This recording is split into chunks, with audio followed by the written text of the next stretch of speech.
Hai Healthizen, apa kabar? Senang sekali berjumpa dengan saya, Dr. Clarin Hayes. Semoga semuanya dalam keadaan baik-baik saja ya.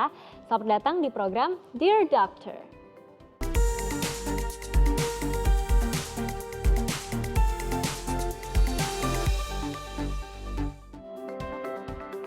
Program ini persembahan Komite Penanganan COVID-19 dan Pemulihan Ekonomi Nasional KPCPEN, bekerja sama dengan Kominfo. Kali ini ada saya Dr. Clarin Hayes yang jaga untuk menjawab pertanyaan Healthizen semuanya yang sudah dikirimkan lewat Instagram dan Twitter. Sudah ada beberapa pertanyaan terpilih dari Anda semua seputar COVID-19 nih. Langsung aja yuk kita jawab yang pertama. Pertanyaan pertama datang video dari Jasmine PL. Coba kita lihat bareng-bareng. Dear dokter, akibat pandemi yang sudah lebih dari 1 tahun ini, kulit saya jadi kusam, kurang terawat gitu dok. Karena sesuai saran pemerintah kita untuk di rumah saja. Maka dari itu, saya belum berani untuk pergi ke salon melakukan perawatan kulit seperti biasanya.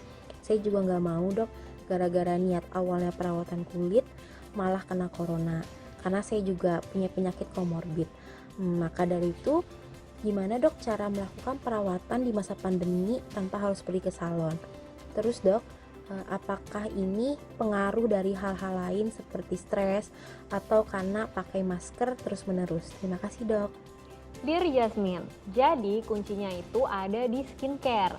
Tetap lakukan skincare rutin walaupun kita di rumah ya. Jangan karena WFH terus kita jadi kendor gitu skincare-annya. Apalagi nggak bisa perawatan ke salon ya kan.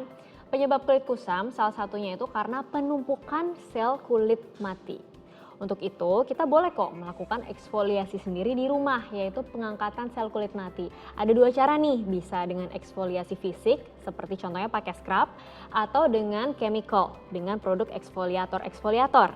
Nah, yang harus diperhatiin, kita harus hati-hati ya, jangan terlalu sering karena bisa-bisa skin barrier jadi rusak, jadi seperlunya aja. Untuk komedo yang tersumbat, itu bisa menyebabkan jerawat. Biasanya di salon dilakukan ekstraksi komedo, kalian bisa mengatasi dengan menggunakan masker untuk komedo dan pori-pori. Tapi kalau mencabut atau ekstraksi komedo sendiri di rumah sih nggak aku saranin gitu ya, sebaiknya jangan. Apalagi kalau kalian nggak tahu teknik cara memakainya gitu, cara ekstraksinya. Lalu walaupun kita di rumah aja kan sekarang apa-apa online, meeting online ya. Dan itu membuat kita tetap pakai make up walaupun di depan kamera gitu. Jadi jangan lupa untuk rajin-rajin bersihkan kulit dengan sabun muka, triple cleansing, micellar water dan lain sebagainya. Selain itu yang penting diingat juga nih, walaupun kita ada di dalam ruangan, paparan sinar matahari itu terus masuk loh melalui jendela. Ada pantulan kaca, cermin, lantai, dan lain sebagainya. Jangan lupa untuk tetap pakai SPF ya, pakai sunscreen. Apalagi kalau ruangan kerja kalian tuh transparan atau tembus pandang gitu. Dan tetap pakai pelembab supaya wajah kita nggak kering. Konsultasi selanjutnya datang dari Twitter @indahdiana50.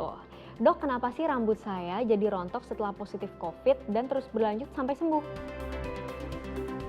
Oke. Dear Indah Diana, jadi rambut itu jadi lebih mudah rontok karena berbagai hal. Pertama, mungkin karena faktor fisik. Bisa jadi rambut kamu memang sedang rapuh. Terus kedua, bisa juga karena turnover atau pergantian sel rambut itu meningkat. Dalam kasus ini kita bilang istilahnya telogen effluvium atau rambut rontok secara mendadak. Biasanya dipengaruhi oleh banyak faktor nih, seperti perubahan hormon dalam tubuh, obat-obatan yang dikonsumsi, serta tingkat stres yang tinggi. Dan ini sangat bisa terjadi selama kita terinfeksi COVID-19. Contohnya, pola tidur kita jadi terganggu, makan jadi nggak teratur, nutrisi berkurang. Dan kerontokan ini bisa bertahan 3 hingga 6 bulan setelah dinyatakan benar-benar sembuh. Kita bilang namanya gejala sisa. Ya, bahkan setelah kita sembuh kadang kita ngerasa cemas ya, mendengar berita atau karena efek ekonomi selama pandemi. Nah, rasa cemas ini adalah stresor dan stresor ini bisa menyebabkan makin banyaknya lagi rambut yang rontok gitu. Jadi pengelolaan atau manajemen stres pun perlu. Bisa kita lakukan kayak latihan pernafasan, meditasi, yoga, dan lain sebagainya. Dan gak lupa selain dari dalam, kita juga harus pakai produk perawatan rambut yang sesuai dengan karakter rambut kita yang bisa memperkuat rambut kita secara fisik supaya kerontokan berkurang. Oke, pertanyaan selanjutnya datang dari Twitter @agustinus. Dokter, selama positif saya jadi sulit tidur. Setelah sembuh saya tetap sulit tidur, Dok.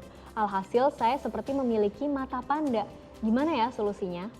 Dear Agustinus, jadi kamu bisa kembali mengatur jam tidur kamu yang berantakan saat kamu sedang sakit atau WFH. Karena kita lihat di sini permasalahannya berawal dari sulit tidur ya, gitu. Karena kerjaan, sering kecampur dengan urusan pribadi.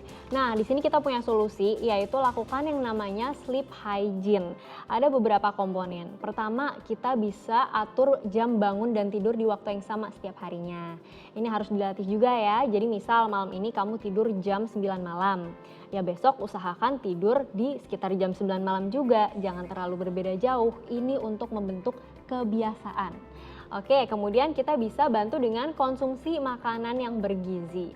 Hindari makanan seperti kafein yang ada pada kopi, makanan minuman yang terlalu banyak sebelum tidur. Karena ini bisa mengganggu irama sirkadian tubuh atau irama tidur kita. Nah, kemudian kita harus kondisikan supaya kondisi kamar itu jadi lebih remang-remang dan lebih gelap. Kenapa? Karena kondisi yang gelap memicu produksi hormon melatonin yang menjaga irama sirkadian kita dan mempermudah ketika kita tidur. Gitu. Lalu bisa juga ditambahkan dengan olahraga yang ringan sebelum kita tidur supaya tubuh bisa menangkap sinyal untuk istirahat, membuat kondisi jadi lebih nyaman sebelum tidur.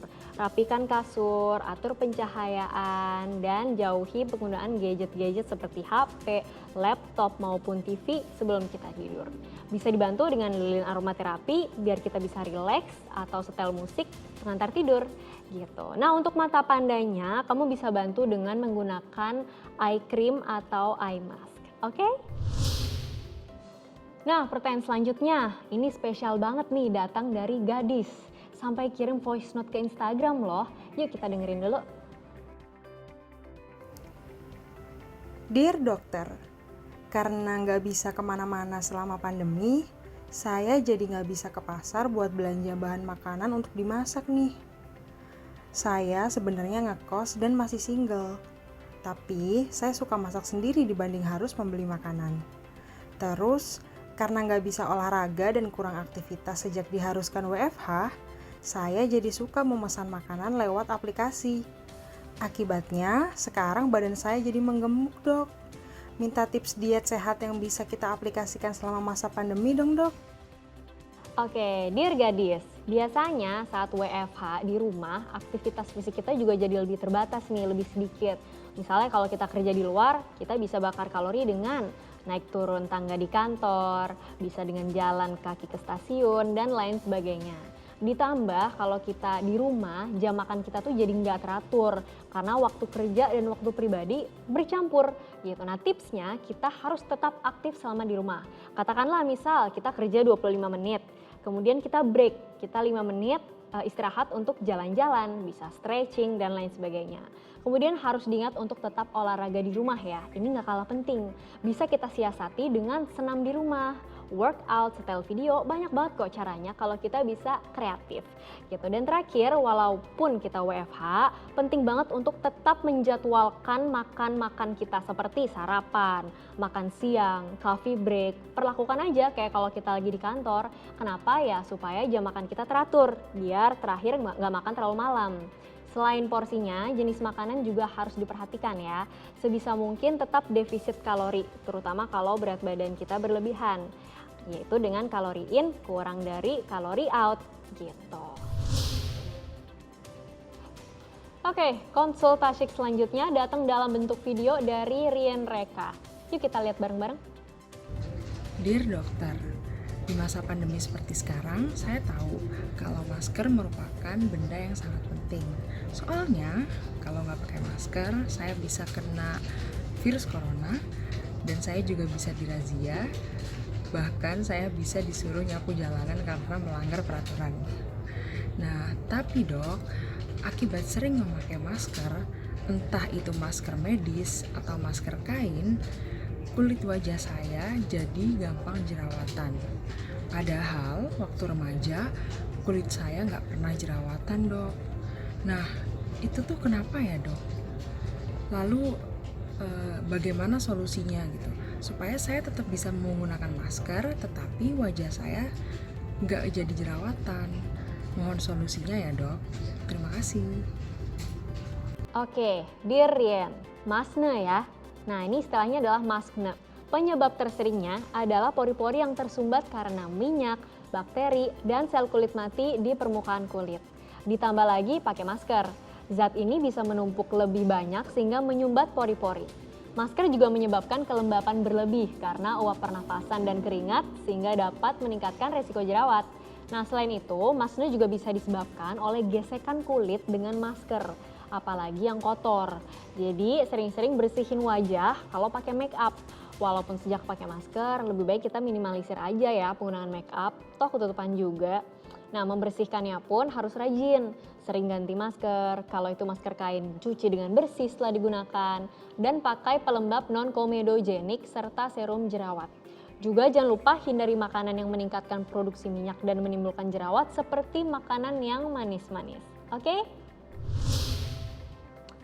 Pertanyaan selanjutnya datang lewat Twitter nih dari @zamora95. Kita lihat. Dear dokter, cara melembabkan kulit yang kering karena memakai masker selama pandemi ini gimana ya dok? Oke, Dear Zamora, jadi sebaiknya kita memakai pelembab sesuai jenis kulit. Kenapa? Untuk meminimalisir gesekan antara kulit dan masker tadi. Karena gesekan ini bisa merusak skin barrier atau barrier kulit kita.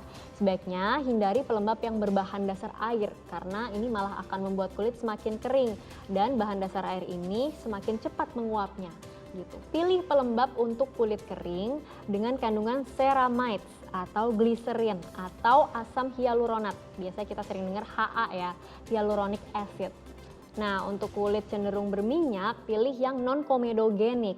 Dan terakhir, pastinya dari dalam jangan lupa untuk minum air putih minimal 8 gelas per hari untuk tetap terhidrasi.